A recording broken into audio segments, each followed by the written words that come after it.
Rapaz, o meu microfone tava ligado, é porque não tava era saindo, eu acho.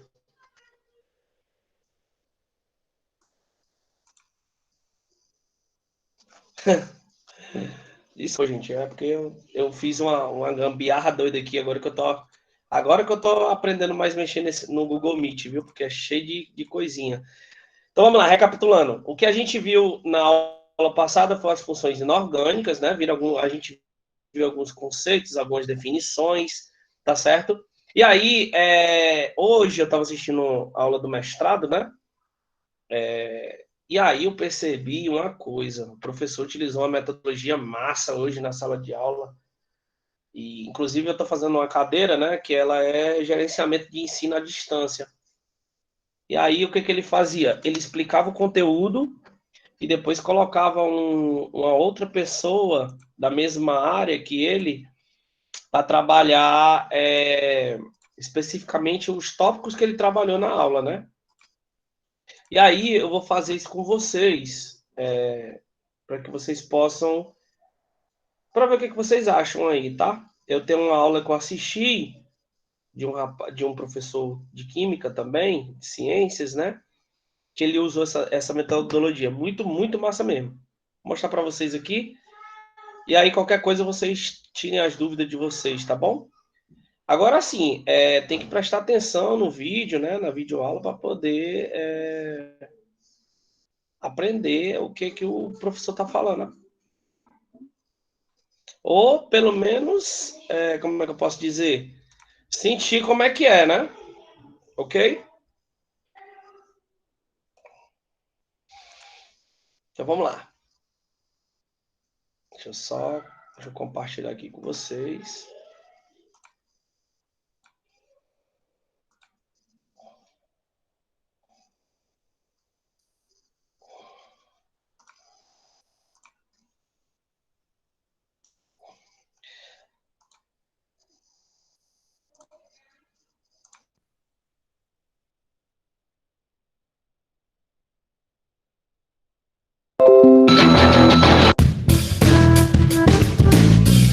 Na aula de hoje, o nosso objetivo é aprender a reconhecer as funções inorgânicas de uma forma bem simples e objetiva.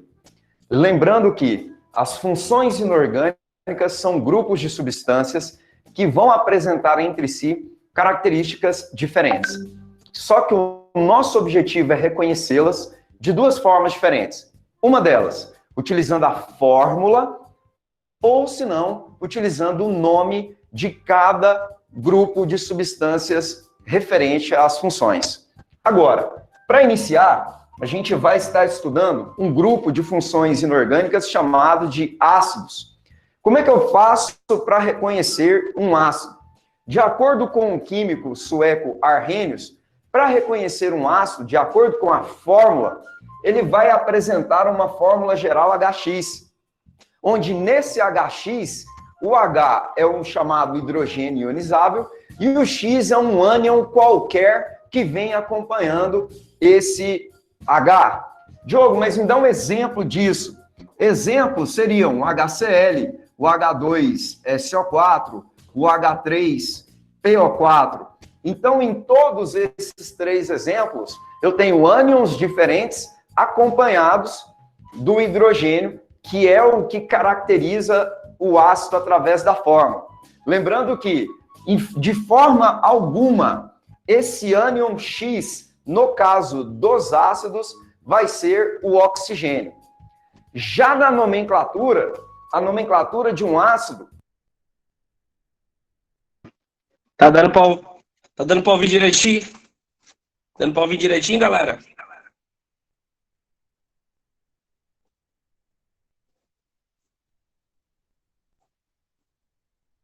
Sim ou não? Show! Deixa eu só dizer uma coisa para vocês. Esse cara aí, o Diogo, ele tem um canal, tá? Que é Brasil Escola. Ele é um professor, ele é mestre, é muito bom as aulas dele. E isso aí que ele tá falando, eu falei ontem para vocês. Falei do sueco, né? O Arrhenius. Só que ele vai entrar mais, tá? Depois eu vou dar uns bisu para vocês, e aí o que eu achar importante eu vou interrompendo aqui.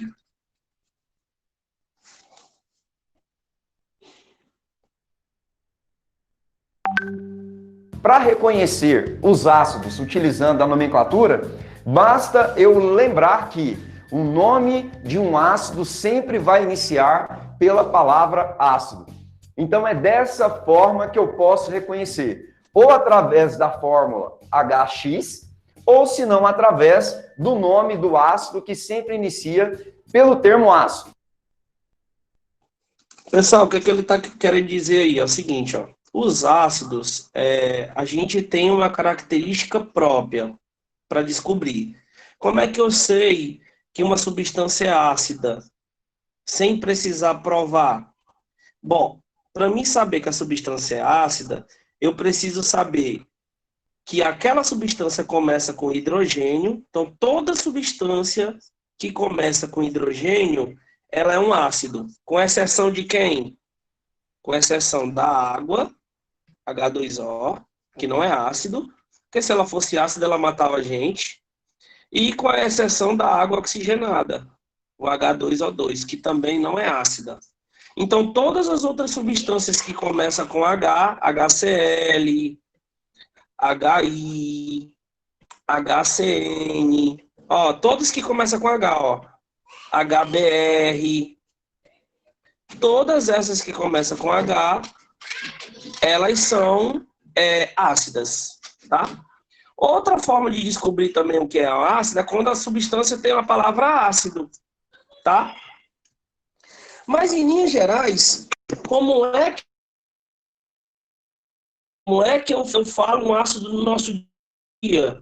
Substâncias que são encontradas de maneira natural no nosso dia a dia. Por exemplo, ó, limão, ácido, laranja, tangerina, abacaxi. Por que tu sabe que essas substâncias são ácidas? Bom, usar sabor ácido, tá bom? Essas são as características gerais. Vamos ver o que ele fala mais aí.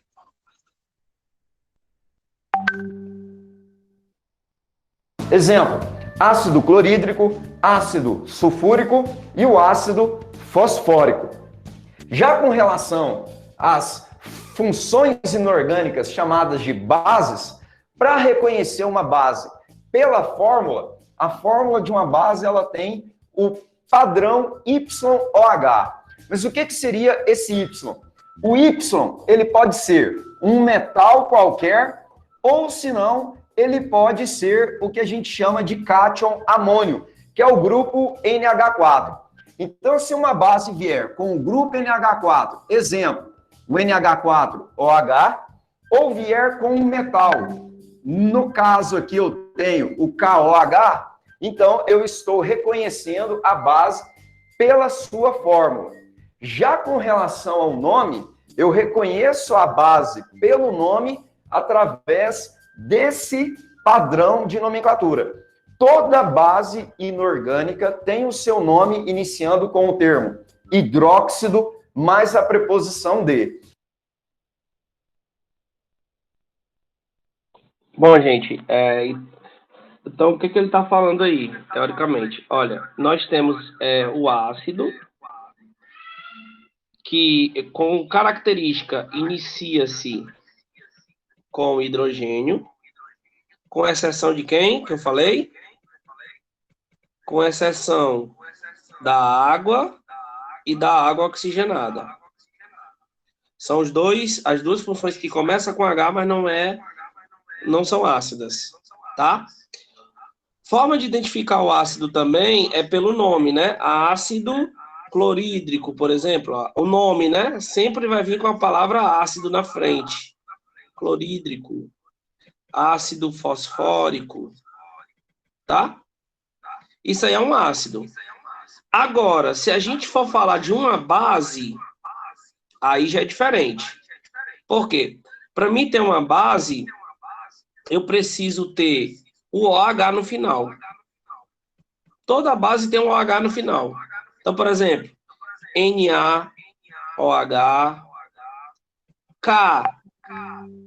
KOH,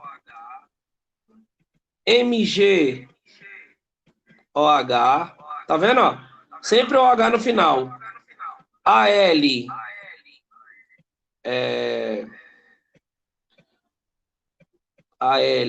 OH, fecha parênteses, 3, ó. Todas são base, ó. Ou você identifica uma base no que ele está dizendo pelo nome, que é a palavra hidróxido de. Aí você dá o nome do metal, por exemplo, lá o primeiro, o NaOH, hidróxido de sódio. Aí o KOH, hidróxido de potássio. O Mg, hidróxido de magnésio. O Al, hidróxido de alumínio.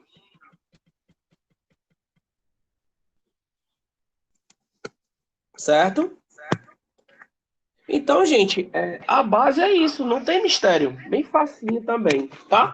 Ah, professor, e o sabor da base? Vocês já comeram banana verde? Qual é o gosto, o sabor da banana verde?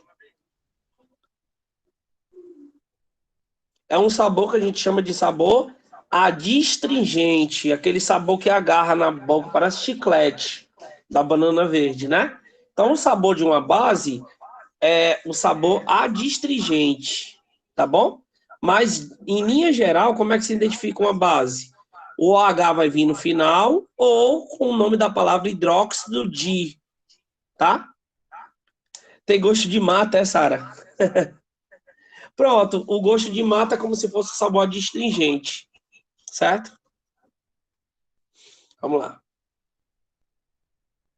Então, se veio um nome num exercício assim, hidróxido de amônio ou hidróxido de potássio, então eu sei reconhecer que esses nomes referem-se à função inorgânica das bases.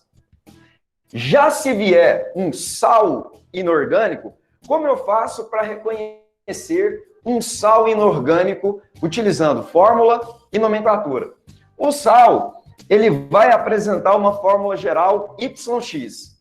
Esse Y é o mesmo Y lá na fórmula da base. Ou seja, o Y do sal é o mesmo Y da base. Então, ele pode ser um metal qualquer ou o cátion amônio. Já, para finalizar a fórmula, ela sempre encerra com o X, que é o ânion. Isso quer dizer que o X presente no sal é o mesmo X do ácido. É o ânion que forma o ácido. Bom, o que acontece? Com certeza aí vocês não entenderam o que ele falou.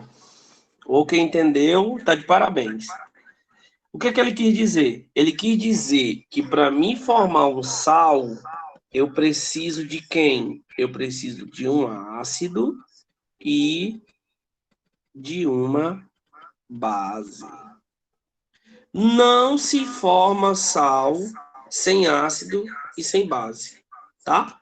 É a chamada reação de neutralização. Então, parece uma reação de neutralização.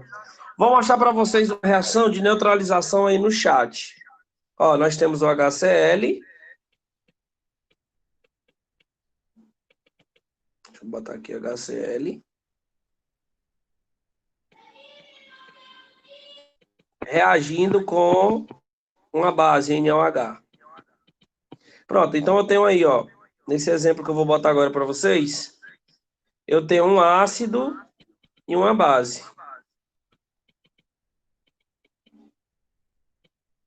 Certo? Olha como é que se forma o sal. Na base, você vai usar o Na. E no sal, você vai usar o Cl. Então, olha como é que formou o sal aí. Ficou NaCl, ó. O Na, por exemplo, na base é o primeiro elemento e no ácido é o segundo elemento. Toda vez é assim. Na base, primeiro elemento, ou primeiro átomo, né? Botar primeiro átomo. E no ácido, segundo átomo. Certo? O que sobrar é a água. Toda vez. Por isso que é chamada de reação de neutralização. Tá certo? Ficou claro aí? O ácido pode aparecer na fórmula de um sal. Por exemplo, eu tenho aqui, ó, o NaCl, o CaSO4, ou se não, o K3PO4. Você vai observar que os mesmos ânions que eu utilizei lá na fórmula, nas fórmulas dos meus ácidos, estão aparecendo aqui nas fórmulas dos meus sais. Então, a fórmula geral de um sal é sempre assim. O Y referente a uma base e o X que é referente a um ácido. Então, um cátion e um ânion qualquer. Então, o sal ele nunca vai iniciar com um H, que corresponde ao ácido, e o sal nunca vai terminar com um OH, que corresponde às bases. Pronto, outra dica importante. O sal nunca vai começar com H, que foi o que ele falou, e nunca vai terminar com OH. Nunca, tá? Então, nem começa com H e nem termina com H. Por quê? Porque são características das funções. Vamos lá, o ácido começa com H, com exceção da água e da água oxigenada, e a base termina com H. Toda substância que termina com H é uma base. O sal, como é que vai ser, professor? O sal vai ser formado a partir do ácido e da base. Por isso que você vai ter que analisar qual ácido e qual base você está utilizando, tá bom? Vamos lá, continuando. Com relação à nomenclatura, a regra de nomenclatura de um sal, ela também é característica. Eu sempre tenho o nome do ânion mais a preposição. Então, exemplo, cloreto de alguma coisa, sulfato de alguma coisa, fosfato de alguma coisa. Então, eu nunca vou iniciar o nome de um sal com o termo ácido e muito menos com o termo hidróxido. Eu vou iniciar com o nome do ânion que forma esse sal.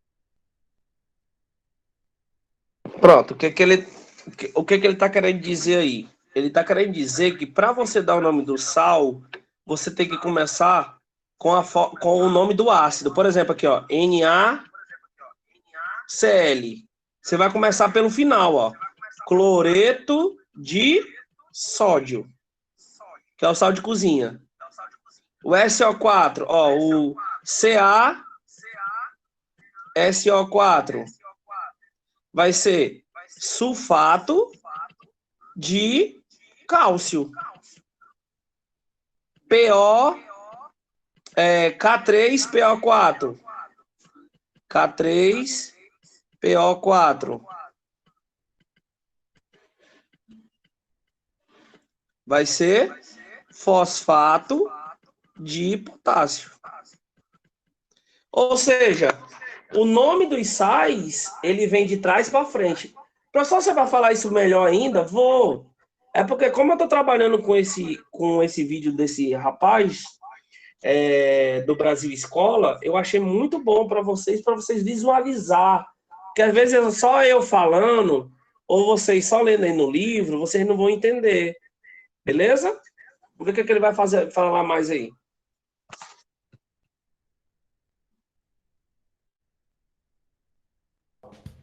Outro tipo de função muito comum em provas são os óxidos. Os óxidos, eles são binários, então eles são exclusivamente binários. O que são funções inorgânicas binárias? Elas têm na sua fórmula apenas 2 elementos químicos. Então eu jamais vou ter 3 elementos químicos. Diogo, eu não entendi essa parte não. Olha só esse sal. Esse sal, o sulfato de cálcio, ele tem 3 elementos químicos. Ele tem o cálcio, ele tem o enxofre e ele tem o oxigênio. Então, a fórmula desse sal ela é ternária.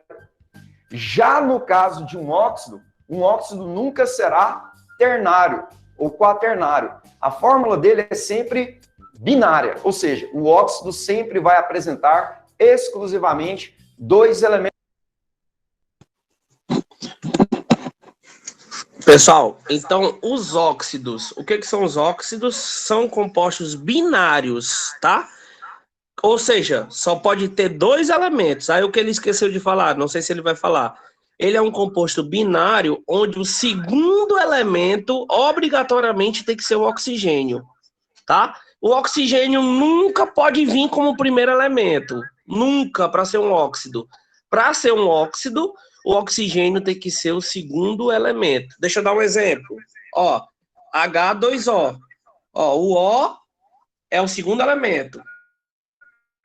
O outro óxido, H2O2, água oxigenada. Outro óxido, gás carbônico, ó, CO2, óxido também, ó. Por isso que é chamado de dióxido de carbono, lembra?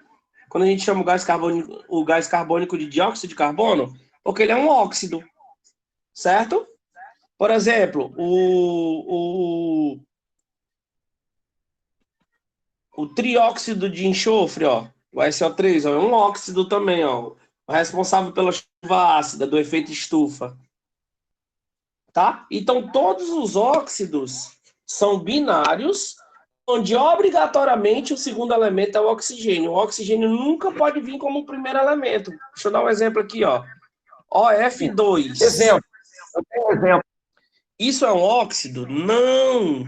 Por que não é um óxido? Porque o oxigênio veio como o primeiro elemento. Não pode. O elemento é o segundo, o oxigênio é o segundo elemento. Tá bom?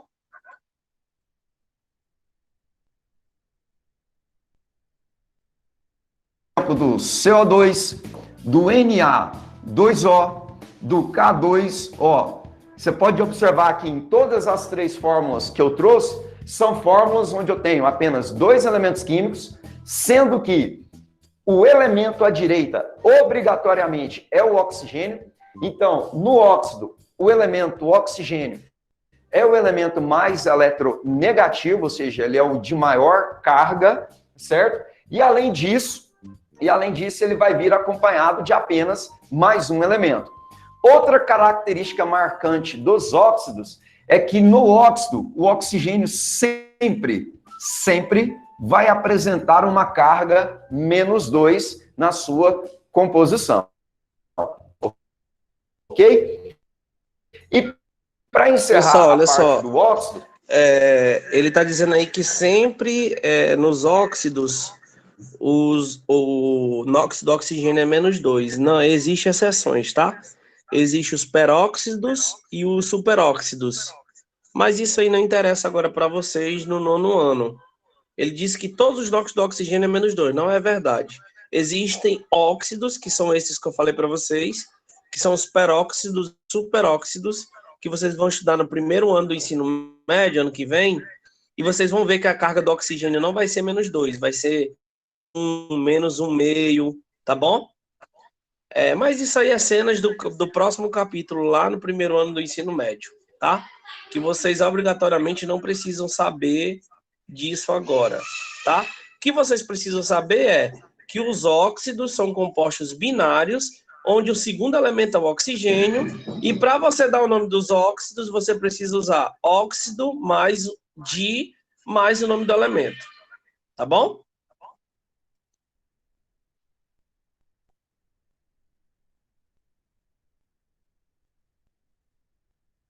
A nomenclatura de um óxido é característica como a do ácido e como a da base.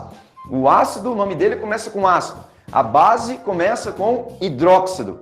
O óxido, os nomes dos óxidos sempre iniciam com o termo óxido. Então, se um exercício trouxe, exemplo, óxido de cobre 2. Então, eu sei que eu tenho um óxido em mãos.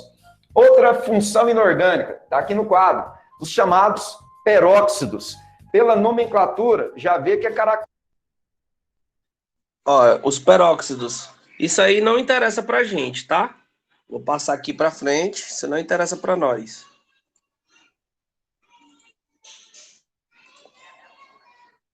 É -2. Forma fórmulas de elemento da 1A, você vai... Então, ó, os superóxidos que eu falei pra vocês, ó.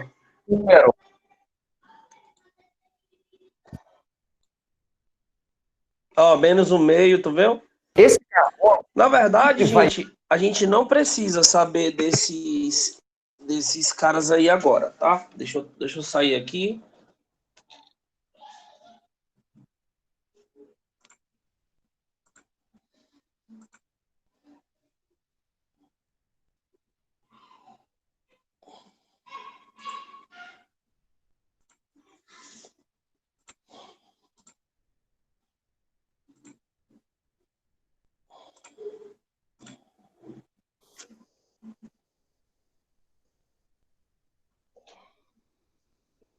Pronto.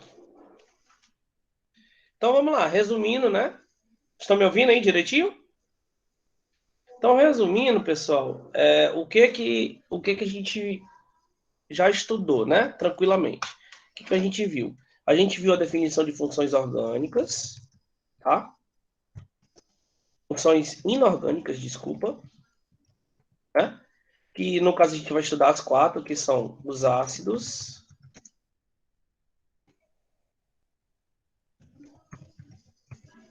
as bases, os sais e os óxidos, tá?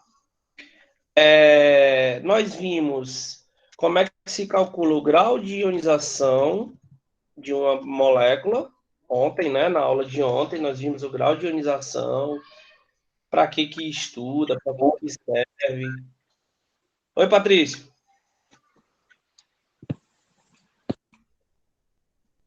Oi, Patrício. Falar alguma coisa?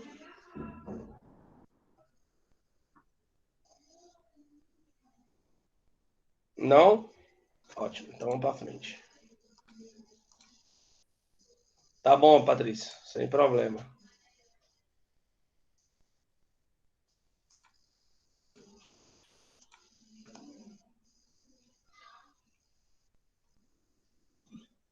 Vamos lá, então.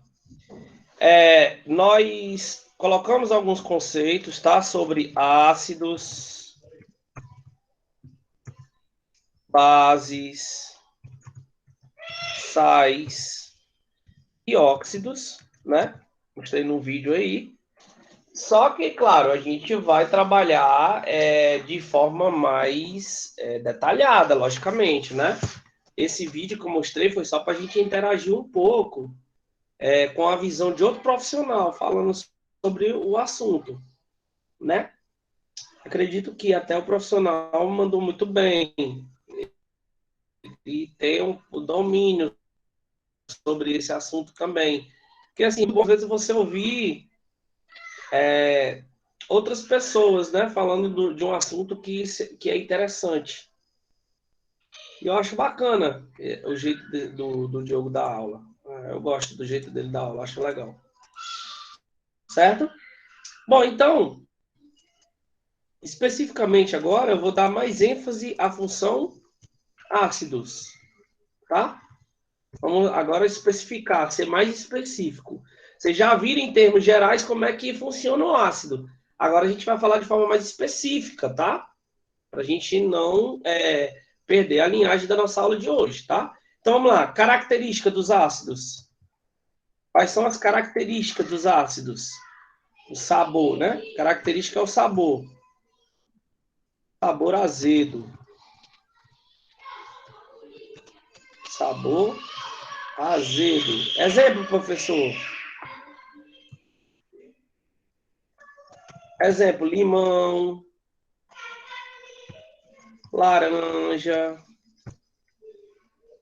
tangerina, abacaxi, tá? Tudo isso aí é ácido, tá bom? Essa daí, em linhas gerais, tem essa característica do sabor azedo, tá bom? Tudo que faz mal para gastrite, Evelyn. Por exemplo, eu tenho gastrite crônica, né? Aquela que não tem cura, que você tem que fazer só o tratamento, né?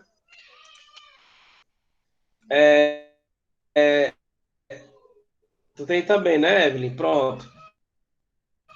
O que que a gente deve evitar? Deve evitar tomar essas coisas: limão, laranja, tangerina, abacaxi, café, refrigerante, O que mais? Tudo que for ácido, a gente tem que tirar do nosso meio. Eu não sei quais são os sintomas que aparecem em você, Evelyn, mas em mim, se eu tomar é uma afta na língua, o estômago começa a doer, a pele fica sensível, tudo por conta da gastrite. Uma dor insuportável no pé da barriga, tá? Isso aí tudo é reflexo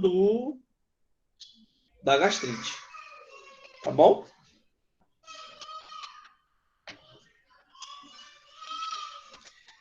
Outra coisa.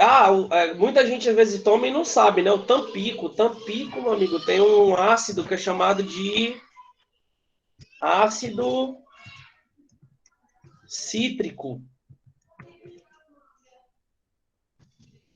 Ácido cítrico. Tu é doido, meu amigo. Dá uma gastura danada quem tem gastrite. Certo?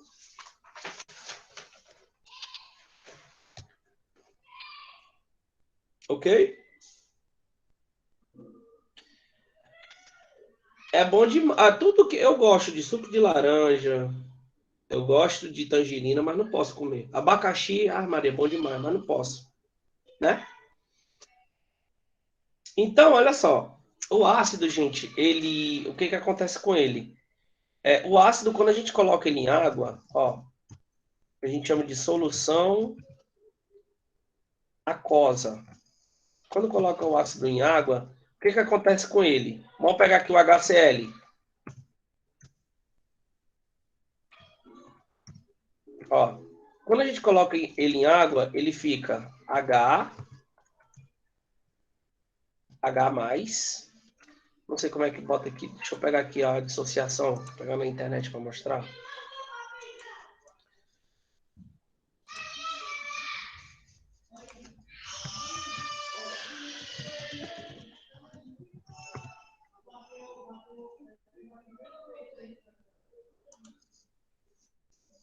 Só um minuto, viu?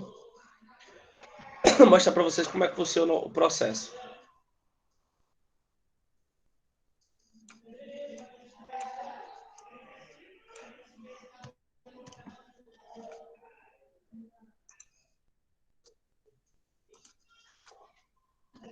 Deixa eu ver se coloca aqui. Não aparece. Tudo bem, vamos lá. Olha, o que que acontece? Quando você pega o ácido, o HCl, e você coloca ele na água, o que que acontece com ele, em termos gerais? Ele vai formar, gente, uma solução iônica, tá? Acho que eu mostrei ontem para vocês como é que funciona. Ele funciona, ele fica com íons, tá? Deixa eu mostrar para vocês aqui, peraí que eu vou compartilhar aqui na minha tela.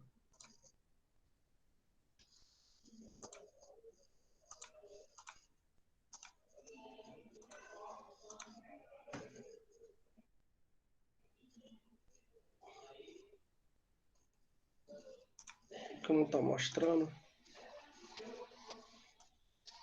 Não.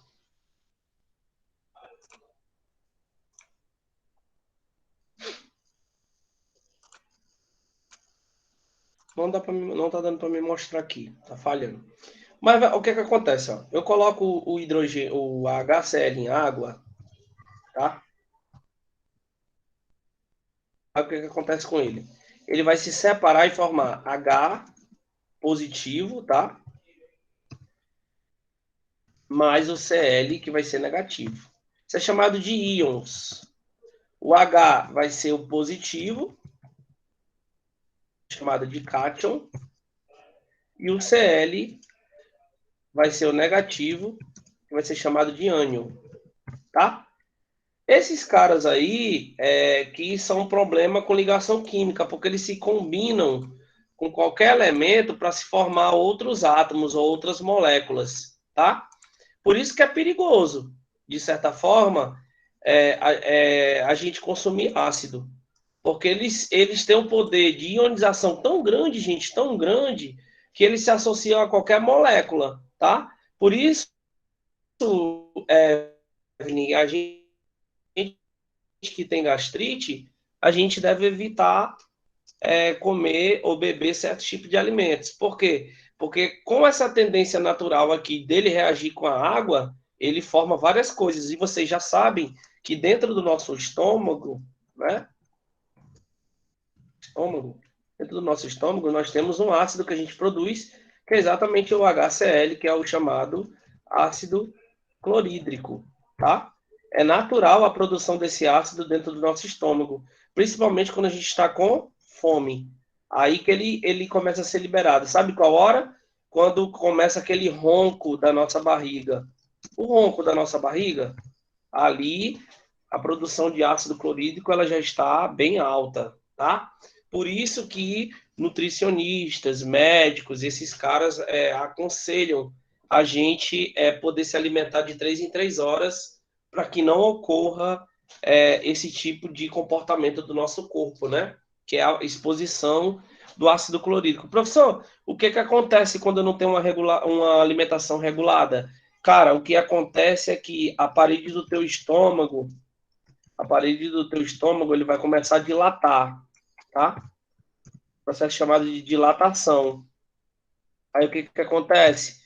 Quando tu se alimentar, o ácido ele vai corroer, né? Evelyn, muitas, por isso que a gente tem que ter cuidado. Úlceras, tá? As úlceras, o câncer, certo? O câncer de estômago, ele é muito, quando ele pega, viu, para dar uma zika é grande, muito perigoso, viu, Evelyn? A gente tem que ter muito cuidado, a gente que tem gastrite, com essa parte, tá bom? Tá? Pessoal, vou pedir para vocês colocar o número de vocês.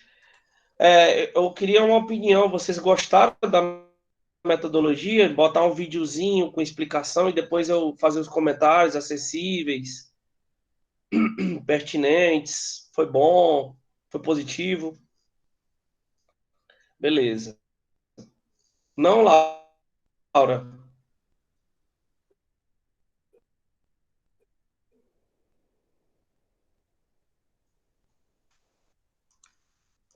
normal, né? Tem gente que não gosta realmente. Eu achei legal no mestrado. Ô, gente, fique aí com Deus e até a próxima, se Deus quiser. Abraço. Não, é mais difícil. Mas eu posso arranjar, Ingrid.